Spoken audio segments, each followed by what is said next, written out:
Hello everyone, student corner চ্যানেলে সকলকে স্বাগত জানাই। আজকে ষষ্ঠ শ্রেণীর দ্বিতীয় পর্যায়ক্রমিক মূল্যায়ন বাংলার একটি নমুনা প্রশ্নপত্র নিয়ে আলোচনা করব। তোমাদের পরীক্ষা হবে 50 নম্বর, সময় থাকবে 1 ঘন্টা 30 মিনিট।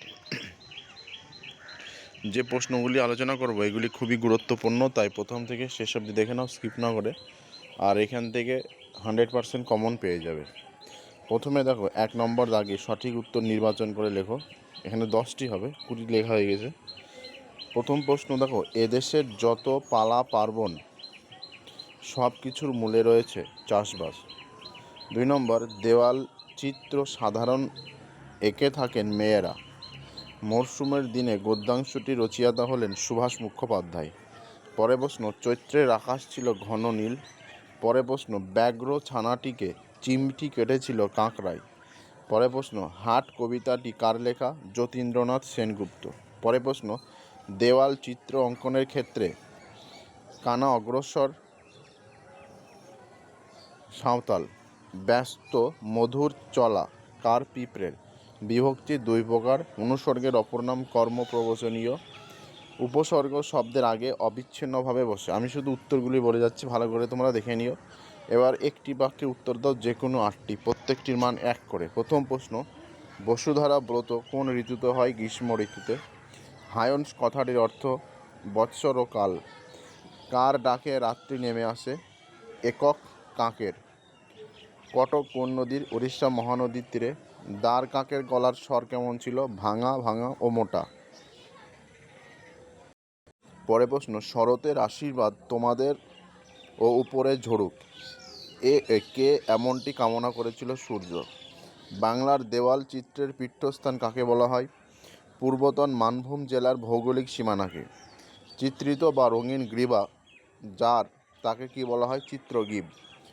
ছোট্ট পিঁপড়ের গায়ে কি মাখে? ধুলোর রেণু। ছোট বাঘ ও তার বাবা মা খাবারের অভাবে কোথায় চলে গিয়েছিল? সজনে খোলায় চলে গিয়েছিল। এবার যে কোনো 3টে প্রশ্নের উত্তর, প্রত্যেকটির মান 1 করে। হযবরল গ্রন্থটি কার লেখা? সুকুমার রায়। বুড়োর বয়স ওঠানামা করতে কত হয়েছে? 13। বড় মন্ত্রী রাজকন্যার কি খেয়ে ফেলেছে? গুলিসুতো। দাড়িওয়ালার ছাগলটির নাম কি? শ্রী ব্যাকরণ সিং। এবার নিচের যে কোনো 7টি প্রশ্নের উত্তর দাও, প্রত্যেকটির মান 3 করে। প্রথম প্রশ্ন, 40 বছর হলেই আমরা বয়স ঘুরিয়ে দিই, কথাটির অর্থ? সুকুমার রায়ের হযবরল গল্পে স্বপ্নে গল্প কথকের সঙ্গে এক অদ্ভুত বুড়োর দেখা হয়। সে জানায় যে 40 বছর বয়স হলে তাদের বয়স নাকি ঘুরিয়ে দেওয়া হয়, অর্থাৎ 39, 48 এভাবেই কমতে থাকে। এভাবে 10 বছর কমার পর আবার বাড়ানো হয়ে থাকে। কাকে দেখে বোঝা যাচ্ছিল না সে মানুষ না বাঁদর, পেঁচা না ভূত?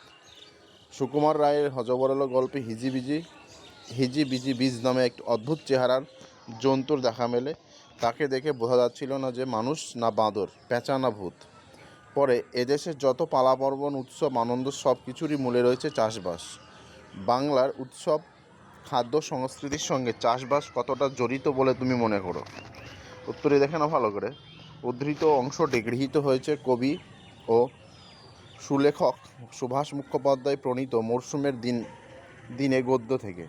বাংলার বেশিরভাগ মানুষের জীবন জীবিকা কৃষির সঙ্গে জড়িয়ে রয়েছে, তাই জীবনের আবর্তন কৃষিকেন্দ্রিক। বছরে ভিন্ন ঋতুতে কৃষক রোদ জল শীত উপেক্ষা করে ফসল ফলায়।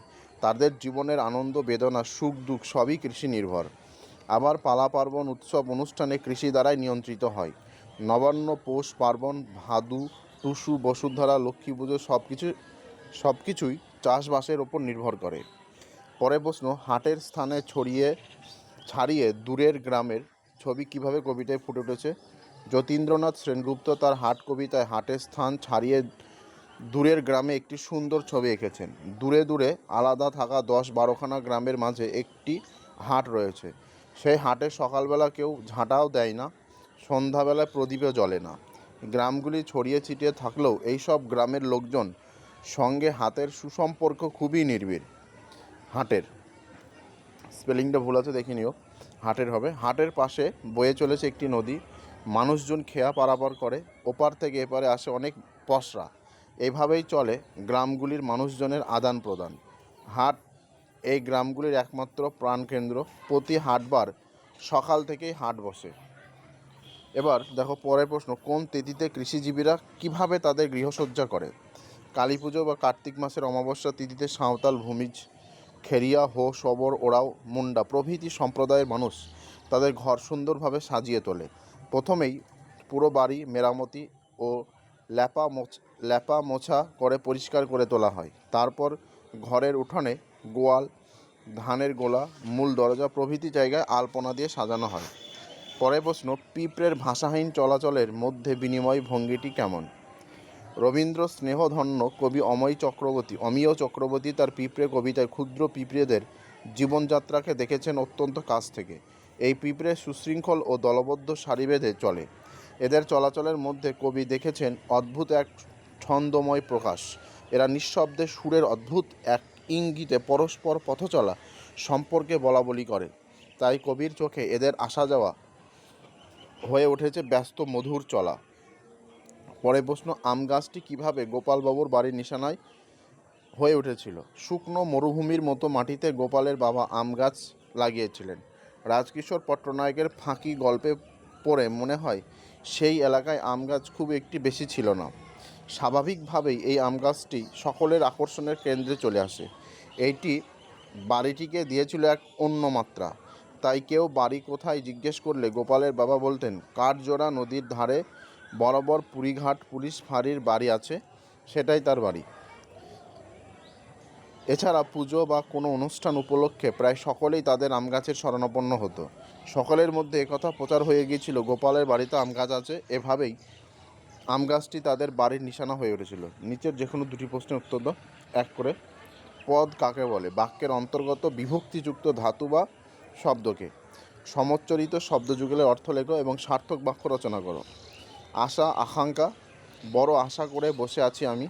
আশা আগমন, শুধু যাওয়া আসা, শুধু স্রোতে ভাসে। নিম্নলিখিত যে কোনো একটি বিষয়ের ওপর অনুচ্ছেদ রচনা করে। আমি একটি দিয়েছি এখানে বাংলার উৎসব।